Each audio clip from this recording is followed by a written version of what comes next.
We now start part two of the tour with an introduction by my friend and colleague Joe Doak on the history and mapping of the centre of Old Coley.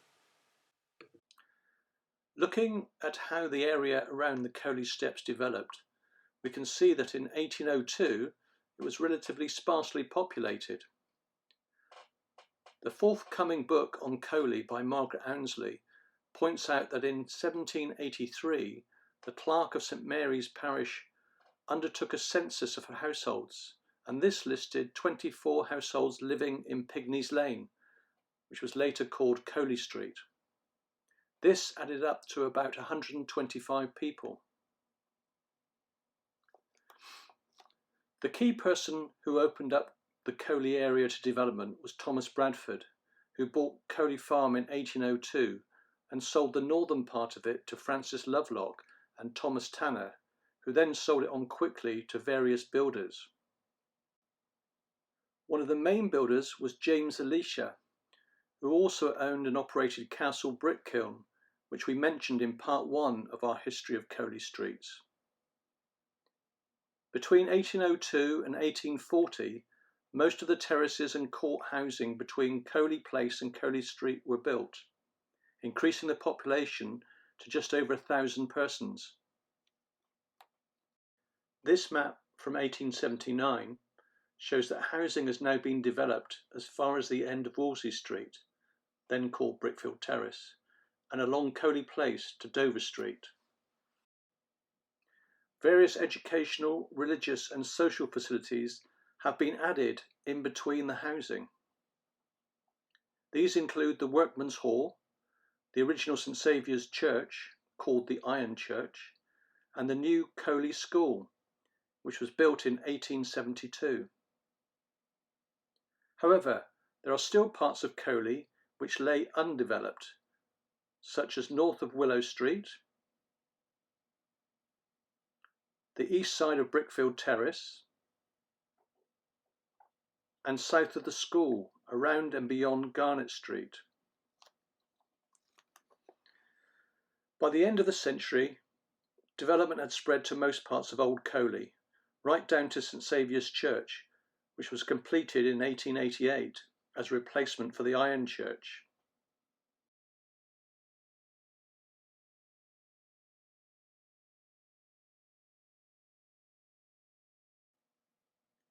There were also a number of pubs that provided for the needs of the growing population. This map shows the pubs that have existed in Coley over the years, although only the Horse and Jockey, now called the Castle Tap, still exists. I've drawn them on a 1960s Ordnance Survey base map. Jumping forward to the 1930s, we can see that Berkeley Avenue is now connecting Coley to Catesgrove. The River Kennet was bridged in 1909 and Berkeley Avenue was joined up with Pell Street, later to become part of the A4 running through Reading. After many years of campaigning by local politicians and critical official reports, the slum housing around the Coley Steps was eventually demolished in the 1930s. This map shows that process just beginning. The clearances were completed by the beginning of the Second World War. This map from the 1950s shows the cleared sites as vacant land, with only a few houses on Coley Place remaining at the top of the Coley Steps. Vincent's Garage has now occupied some of that spare land, whilst further clearance has occurred along Coley Place, and council flats are in the process of being built to replace those houses. This is the decade well remembered by Graham and other members of the Coley Facebook group, so I'll leave it to Graham to talk about life during those years. The final big event that impacted on the core of Old Coley was the construction of the IDR, which smashed its way through the area. It took out a number of streets and was the final death knell of the Coley Steps, as earthworks engulfed the valley side and replaced the steps with a pedestrian footbridge over the IDR. Finally, we can show the most up-to-date map of the area from 2020. As Graham and myself have found, the Coley Steps is now an elusive entity. It remains only as an image in the mental maps of old Coleyites or in the archives of the Berkshire Records Office. We now start part 2 of our tour, again at the houses and people of the Coley Steps, with a look at what it was like now to what it was like in the early 1900s, with the final demolition taking place in 1932. We look at this video clip with the saying in mind, England's green and pleasant land, not realising the amount of people living here and the squalid conditions they endured. Joe Doak and I have tried to locate the position of the steps which we were told had not been removed by Reading Borough Council. They had only been covered over with earth during the construction of the footbridge. This is ourselves on an exploratory mission trying to locate the exact position, but to no avail. The houses in these pictures are of the back-to-back type, built around 1832 for the Brickfield workers. They stood approximately 100 years. The living conditions were worse than a third world country. A number of houses had only a single room upstairs and a living room downstairs, which did everything from cooking to washing. There was no main drainage, only a cesspit for the disposal of human waste, and there was a reluctance on cost to empty them by the owners of the courts, so most of them overflowed into the passageways. The houses had no gas, electricity, and heating was done by a coal-fire range, with lighting being achieved by the use of candles. The houses were so close that pollution was so intense you could hardly breathe, and on some passageways you could put your hand out of the bedroom window and shake hands with the person in the opposite house. The washing of clothes was achieved in a communal outhouse shared by 6 families or more, and fresh water was acquired from a standpipe in the passageway, also shared by a number of families. Rats and cockroaches were rife in the courts, and with it brought disease.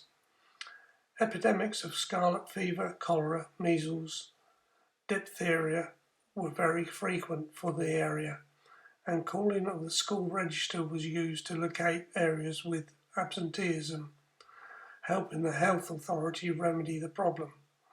I will finish here as this is a subject on its own. The only comment to make is that people living here were made of really strong stuff to withstand the hardship they endured. Now look at the same photo of the Coley Steps taken in the 1950s. I have found some of the names of the children in the image, but not all. These are, standing at the lamppost, Joan Evans, Diane Griffin, Patsy Gibbard. Next to her is Alan Gollop, then Geoffrey Weller. The next boy is unknown, but the girl on the right is Christine Jenkins. Then Janice Humphreys and Ken Rose. The girl standing in front of them is Sonia Whiffin, and the little girl standing behind them on the right in the white dress is Sandra Wheeler. Other names of people in the picture are Patricia Plumridge, Gordon Taylor, Richard Bryant and Margaret Russ. The next pastime we played looking at this picture is we would slide down Danger, a hill on the right hand side of the picture, on sheets of tin, as already mentioned in the first video.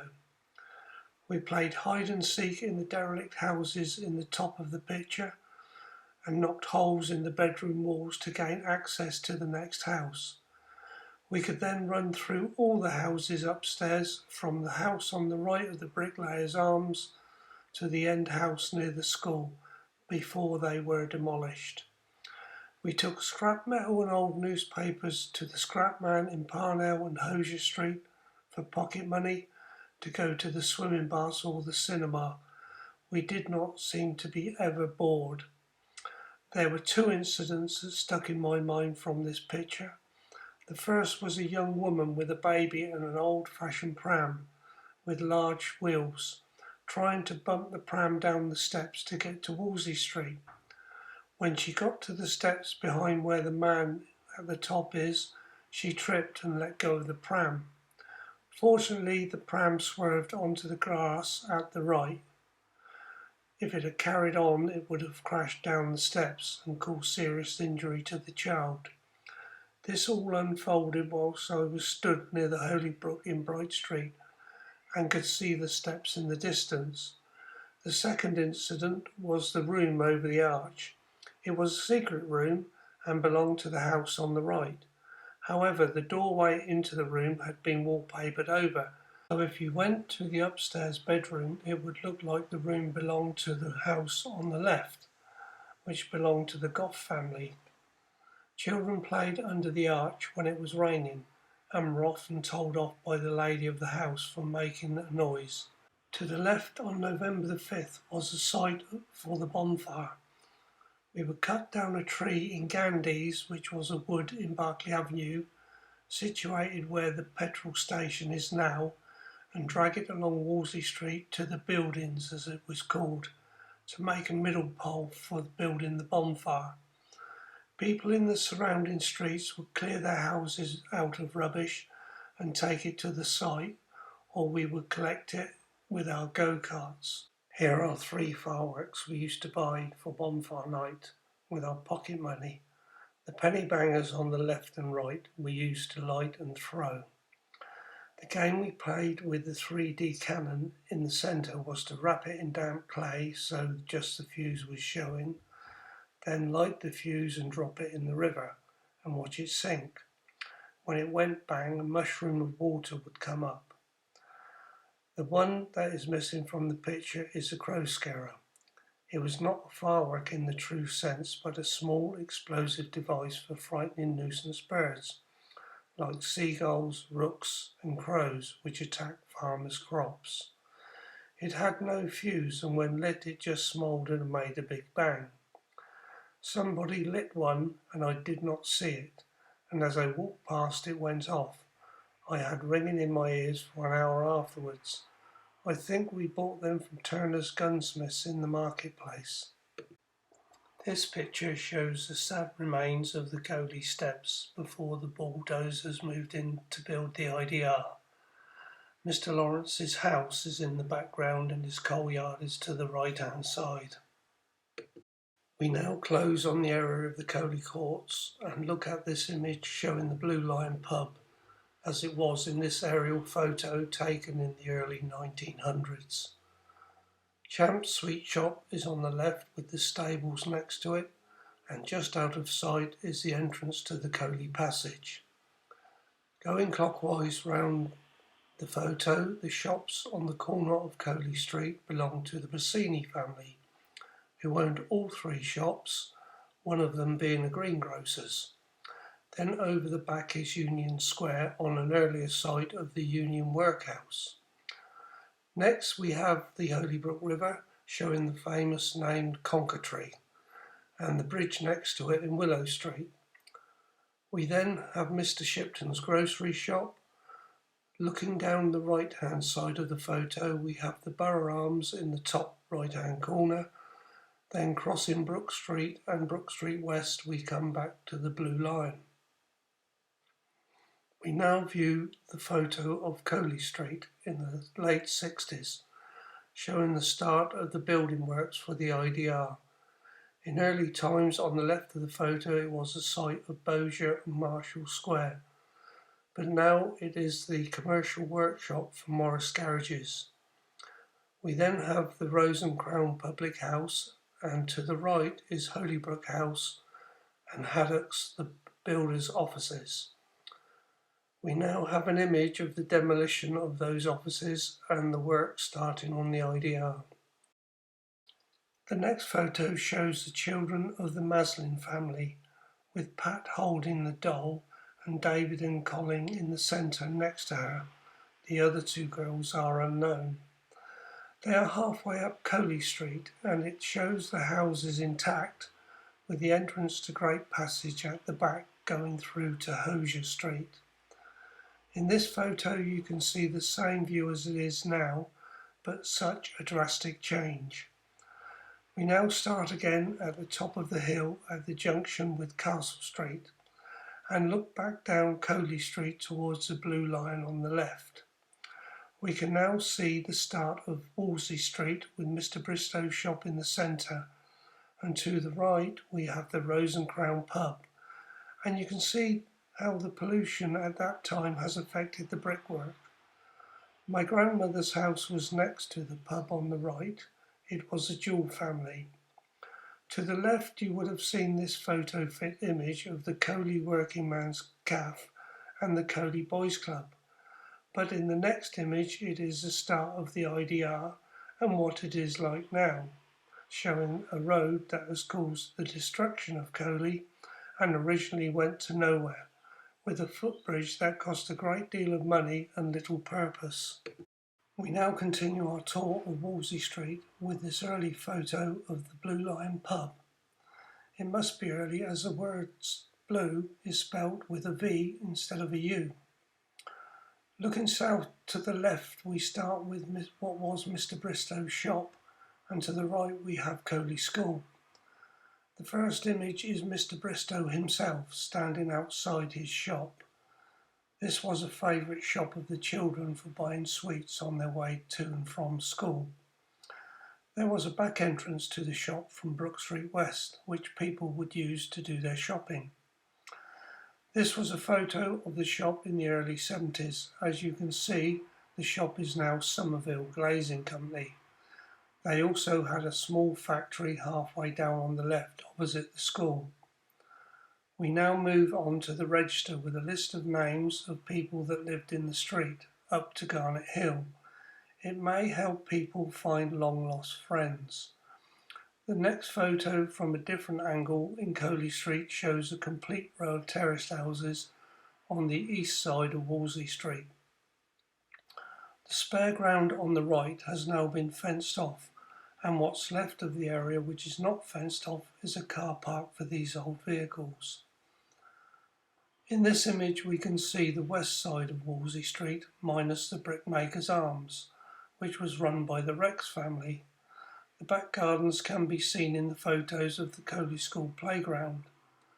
The name of the man that I remember that lived in one of these houses was Reg Guttridge. He used to work for Trinder and Manning's betting office in Queen's Road, and he used to collect racehorse bets from my father and others in the surrounding streets. And when he passed me, he always gave me sixpence to buy sweets at the local shop. This image shows one of the many pub outings to the coast, this one being the Brickmaker's Arms, organised by the landlord. The next photo shows Diane Griffin as a young girl standing in Wolseley Street. The row of houses directly behind her back onto Poplar Court. Then further on you can see the stables of Champ's Sweet Shop, then Brassini's grocery shop on the corner of Coley Street and Willow Street, and finally on the right of the picture again the Blue Lion. The next photo is from the VE Day celebrations of 1945, and we have a voice recording of the occasion from Mrs. Diane Rayburn, whose maiden name was Griffin, a child at the time. Yeah, well, as I say, everybody in the street, you know, they were all wanted to organise and hung banners from the windows, but my dad still being in the China Seas, and Japan hadn't surrendered at that point, and she said, no, I'm not doing any celebrating, not till he's home, and that's it, and I know he's not in danger anymore. I think she probably went outside and poked her nose. My gran would have been at work. My mother, Granny Gaines, worked all the time. She never even took holidays. What did your one of the photos of the street party? I wouldn't swear that it's not my mum standing, looking on the photographer, but I couldn't swear to it, and I can't bring it up close enough to have a look. Right. To be absolutely, totally sure it was her. Yeah. Well, if she came out, she might have been, you know, she kept. Just a poke of nose. I dare say she did, but she said, no, any of the, and I know she said I wasn't going to put hang flags out of the window, and that I didn't want to, not till I knew your dad was home and safe, and then we're doing celebrating then. Yeah. But, was she the only one with husband or family? I honestly don't know. I mean, in the class I was in at Coley, I can reel you off names of kids whose fathers were killed in the war. There was Bernie Beach, there was Veronica Pike, Pat Plumridge. That's just 3 of the children in my class whose fathers had died. Veronica Pike, she lived just a bit further down there, Bert Bristow's, and her dad, Italy, I think he would have landed in Italy, and he was killed before she was even born. Her mum was pregnant with him. My mum said she can remember everybody shocked because she was pregnant, and that she just had the telegram that her husband had been killed. The next image shows the 1953 coronation of Queen Elizabeth, a different atmosphere from the previous photo. In this picture, it shows the most southerly part of Woolsey Street and illustrates the various street traders that came round, like the Coleman, Muffin Man and Ice Cream Man. The family names I remember are Richard and David Bryant, Trevor House, and the Harper family next to the church at the end of the road. This was also a site of the Coley bombing and the death of the milkmaid's horse. This photo shows another outing organised by St Saviour's Church. I can remember the excitement of any day trip to the coast as people could not afford cars. It was always a long journey with a rest halfway down at the tea rooms by Petersfield railway station. The last photo shows the Garnet Street World War II celebrations with the 2 American soldiers at the front. I was at school with Donald Vickers, who lived on the left, with Patricia Mansfield, who lived next door. We have a voice recording by Nicky Rogers on the occasion, and here it is. VE Day Celebration Photograph, Garnet Street, Reading, 1945. My father, Michael Millam, lived at number 8 Garnet Street with his mum and dad, Nancy and Frank, and his sister Margaret. Dad always told us that he thought that the VE Day street party was held for his birthday, which was on the 8th of May. He would have been 8 years old in 1945. Bernard Millam, my dad's cousin, who lived at 12 Garnet Street, recalled the day. He was 5 years old when the street party was held to celebrate VE Day. Some of the adults painted big V's on their brick walls in the street for victory. Bernard's sister recalls her mum and my nan cutting out and making bunting. They would sit at the front window of the house with the window open, and people would pass through the material which they made the bunting with on old treadle sewing machines. Bernard's mum Ivy and my nan Nancy and other mums in the street rustled up some lovely food for the party. All the kids were seated around long tables in the middle of the street. They all had a great time. He recalls that the Mayor of Reading and Mr McIlroy, the department store owner, were present. 2 wandering GIs, who are present at the front of the photograph, came along to see what was going on, and much to their surprise they were invited to sit down and have a cup of tea. It is thought that they were from Greenham or Aldermaster military bases. After everyone had finished eating, they lit a bonfire in the middle of the road and burnt a guy they had made with a likeness to Hitler, and everyone cheered as it burned. Mrs Parsons, the owner of the corner shop, bought some fireworks, which they then lit as well. Bernard's mum Ivy played their upright piano, which they had taken out onto the pavement, playing war tunes like We'll Meet Again in her usual Les Dawson manner. David Chard, another Garnet Street resident at that time, remembered it as being a very special day. Everyone mucked in to prepare treats, which were very hard to come by in those days. The whole street helped out with the decorations and putting them up. It was remembered by everyone as an amazing day. We now have an historical video clip from my friend and colleague, Mr Joe Doak. This section of the tour covers the historical development of the areas of Coley next to the River Kennet. This first map from 1879 shows the early development of housing on the east side of the Holybrook, which took place in the 1850s. Just south of the housing in Brook Street and Lower Brook Street was land owned by Reading Iron Works. The ironworks was established by three partners, George Barrett, William Exall and Charles Andrews. It grew to be one of the top three agricultural engineering companies in Britain, employing over 400 people. William Exall was a very innovative engineer, and he helped design and build the cutting-edge equipment that allowed Huntley and Palmer to become the largest biscuit manufacturer in the world. However, poor commercial awareness and mismanagement led to significant problems, and the company went into liquidation in 1887. By the time the ironworks closed, further housing development had taken place in the streets to the north. Woolsey Street had been built out, and Henrietta, Bright and Parnell Streets had been added. Some housing had also been built next to the River Kennet at Temple Place, just down from Bear Wharf. Temple Place presumably got its name from the nearby Salvation Army Temple in Willow Street, which was built in 1881.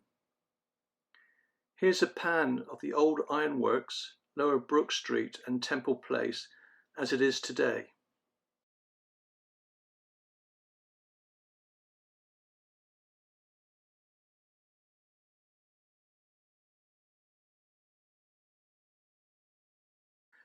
In 1908, the Coley branch line was built to service Simmons Brewery and other industries in this part of Reading. The central goods depot was built by the Great Western Railway on the land formerly occupied by the ironworks, and the Salvation Army Temple was incorporated into the depot. The branch line closed in July 1983, and the goods depot, along with part of the line, has been reused for the A33 relief road, coming down into central Reading from the M4 motorway. North of this area was the site of the Bridge Street Brewery, owned and managed for most of its life by the Simmons family. Their production of beer contributed one of the three Bs to the town's industrial history. Simmons started in Broad Street, but relocated to Bridge Street in 1785, establishing the brewery on a site now occupied by part of the Oracle shopping centre. From about 1890, Simmons expanded along Fobney Street into Coley. Many local residents found employment in the brewery. Simmons employed cutting-edge science and technology to create and store their beers. They supplied the British Army, serviced thirsty customers on the National Rail network, and expanded to become one of the biggest brewers in southern England. In 1960, the brewery was taken over by Courage, and in 1979 it closed operations on Bridge Street and moved out to Wharton Grange near the M4. Despite being a modern and well-located plant, Wharton Grange was closed down in 2010. A few of the old brewery buildings survive, including one malt house and part of the stable block on Fobney Street. A remnant of the Coley branch line is also evident next to the converted malt house.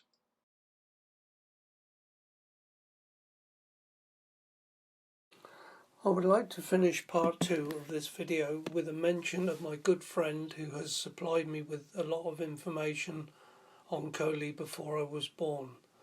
The name of my friend is Mr. Reg Izzard, who has reached the grand old age of 95, and his brother Eric, who is 100 this year. Reg was born in 1925 and lived at 119 Wolsey Street. During his life he witnessed the German bomber that destroyed the People's Pantry. It flew along the railway line into Coley, opened its bomb doors and dropped the bombs on the town. He had a bird's eye view of this while working on a tower in Gascoigne's Yard, and could actually see the pilot. He also witnessed the bombing of St Saviour's Hall early in the morning with the death of the milkmaid's horse. The blast killed his brother Eric's budgies, which he kept in an aviary in the back garden. I asked Reg why people had pianos in their houses when in effect it was a relatively poor area. He recalls that they were purchased second hand from Hickey and Hickey's in Friar Street, and at a small charge a man from Oxford Road would tune them. If you needed piano lessons, a lady called Mrs. Gaines would give you lessons from her piano in the front room of her house for a few pence, and she lived in a house on the left of Wolsey Street by the school. The other illegal pastime that took place in Coley was gambling, and this was prevalent on the Coley steps. There would be lookouts on the corner of the courts where a game of pitch and toss was going on. These lookouts would call out a code word like Bing, and the girl that became a frequent lookout was given that nickname. It was a regular occurrence for police to be chasing gamblers through the passageways. The sad thing was, the men were often betting with food money for their families, which was a poor state of affairs. We now come to the end of the tour of Coley Street's Part 2. I hope you have enjoyed it. Thank you for watching.